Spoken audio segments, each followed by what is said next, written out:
Астанадағы Нұр әлем кешенінде елбасы Нұрсұлтан Назарбаевтың қатысуымен өткен жастар жылдың ресми ашылу салтанатын батыс қазақстандық жастар онлайн режимде тамашалап, өз әсерлерімен бөлісті. Олардың айтуынша, мемлекет басшысы елдің қозғаушы күшін толғандырған мәселелерді дөп басып, жастардың жағдайын жақсартудың нақты жолдарын көрсетіп берді. Жастар бүгінгі тірек ертеңнің негізі, сондықтан да бұл шараның маңызын түсіну аса қиынға соқпас. Әсіресе студенттер қауымы асыға күткені рас. Өңірдегі іргелі оқу орындарында ұйымдастырылған онлайн көрсетілімде ине шаншар жер табылмады. Жиылғандардың барлығы айтулы жылдан жаңа бір сенім, тың серпіліс күтеді. Алдымен түрлі салада еңбек етіп жүрген жас кәсіпкерлер өз жетістіктерімен бөлісіп, ұсыныс тілектерін жеткізді. Замандастарын ұйып тыңдаған жергілікті жастарға бұл ерекше жігер сыйлағандай. Астық пен жігерді, ізденіспен талпынысты талап ететін заманда осынау жастарға көп жігер беріп, жастарға нар жүгін артқан үшін елбасымызға біздер дән ризамыз. Және міне БХМ жастары, БХМ студенттері болып бүгін тікелей эфирде осы жастар жылының форумын тамашалаған болатынбыз. Біз өзіміздің қатарластарымыздың осындай бизнес ашып, немесе бір стартап жобалар жүзеге асырғанын көре отырып, ол нәрселер біздің де қолымыздан келетініне біз сенімдіміз. Мен өзім елбасы өзі бастаған серпін әлеуметтік жобасымен оқып жатқан студентпін. Елбасымыз өзі қолдап отқаннан соң бізге жұмыста табылады, баспанада табылады, барлық мәселелер шешіледі деген ойдамын. Жалынды жастардың бүгінгі тыныс тірлігімен танысқан соң мемлекет басшысы Нұрсұлтан Назарбаев форумның негізгі бөлігіне көшті. Кейінгі буынды толғандырған мәселелерді тамыршыдай дөп басқан елбасы олардың шешімін де өзі айтып берді. Көптің көкейіндегі негізгі сұрақ баспанаға қол жеткізу. Бұл тұрғыда елбасы үй-жай жағдайын оңалтудың түрлі жолдарын ұсынды. Соның бірі халық саны миллионнан асатын мегаполистерде, атап айтсақ, Астана, Алматы, Шымкент қалаларында жылына 1000 пәтер салу тапсырды. Олар негізінен жұмысшы жастарға арналмақ. Бұл жоба 3 қалада бастау алғанымен, кейін барлық өңірде іске асырылады. Тұрғын үй мәселесін шешу бағытында Батыс Қазақстан облысында биылдың өзінде 450 мың шаршы метрден астам баспана тапсырылады. Ғылым білімге терең бойлап, ауылдық жерде еңбек етем деушілерге де қолдау зор. Мәселен, былтыр біздің өңірде 495 маман дипломмен ауылға бағдарламасының игілігін көрді. Урбанизация процесінің қарқындылығына қарамастан, ауыл жастарының үлесі әлі де жоғары, 43%. Урбанизация дегеніміз ауылдан қалаға келіп жатқандар көп қазір. Олардың да жөнінде жеке жұмыс істеуіміз керек. 2018 жылдың 11 ай ішінде ауылдан қалаға көшкен жастардың саны 222 мың 230 адамға жетті. Осы 10 айдың ішінде.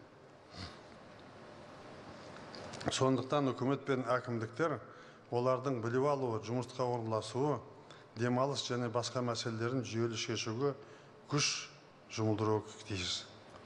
Ауыл ел бесігі жоба саясында инфрақұрылымды дамытып, жергілікті жерлердің кадрлық әлеуетін күшейте түсуіміз керек. Осыған орай жаңа айтылды, сөйлеген сөздерді дипломмен ауылға деген ұсынысымен енгізген болатыным кезінде осының тізімін кеңейтуге ұсынамын.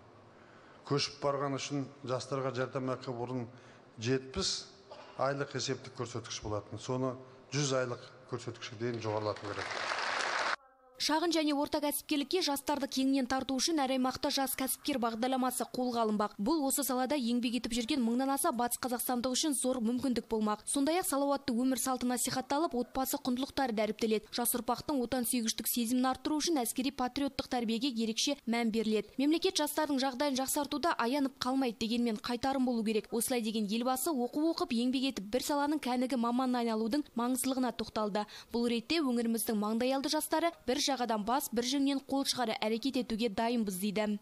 Соның ішінде әрине қуантарлығы біздің облыс жастарының тең жарты тұрғаны бұл студент жастар болса, сол студенттер жастарға берілген мүмкіндіктер. Бірінші жаңа волонтерлық көмекті айтты. Қала берді қазіргі таңда жалпы көп жастарды толғандырып жүрген мәселе бұл жұмысқа орналасу. Осы кезекте дипломмен ауылға жобасының жаңағы мамандықтардың саны көбеюі және де жалақыларын жаңа есеге айтты ғой 100 есеге дейін апарамыз деп. Осы бір ауыл жастары үшін, жалпы қала жастары болсын, білім алып жатқан студент жастар үшін, болашақта осы бітіретін биылғы әсіресе 19 түлектер үшін бір үлкен қуантарлық жағдай болады деп ойлаймын. Енді жалындаған жігерімізді пайдаланып, осы үлкен айтылған істерді айқын басымдықпен орындауымыз қажет деп ойлаймын. Форумда оқумен қатар қоғамдық өмірге белсене араласып жүрген ерікті жастарға шәкіртақы тағайындау туралы айтылды. Батыс Қазақстан облысында дәл осындай 3500 белсенді жас бар. Бір жылдың ішінде олар жүздеген іс-шара ұйымдастырып, әлеуметтік мәселелерге көпшіліктің назарын аудартты. Бүгінде еріктілер корпусы барлық ауданда жұмыс істейді. Жігерлі жастар жылының әр күнін қалт жібермейміз деп отыр.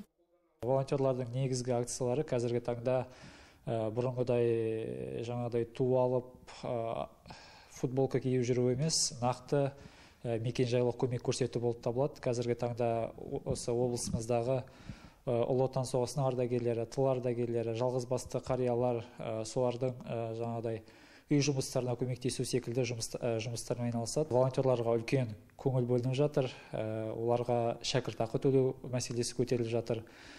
Бұл өңіріміздегі волонтерлық қозғалысты одан әрі дамытуға үлкен септігін тигізеді деп ойлаймыз. Енді осы форумда айтылған әңгіме арнайы құжатта хатталады. Үкімет бекітіп, әр өңір оны орындау бойынша нақты жұмыстар жүргізеді. Назерке Тоғжан, Нұрлан Идеров, Алтынбек Қабделов, Ақжайық арнасы.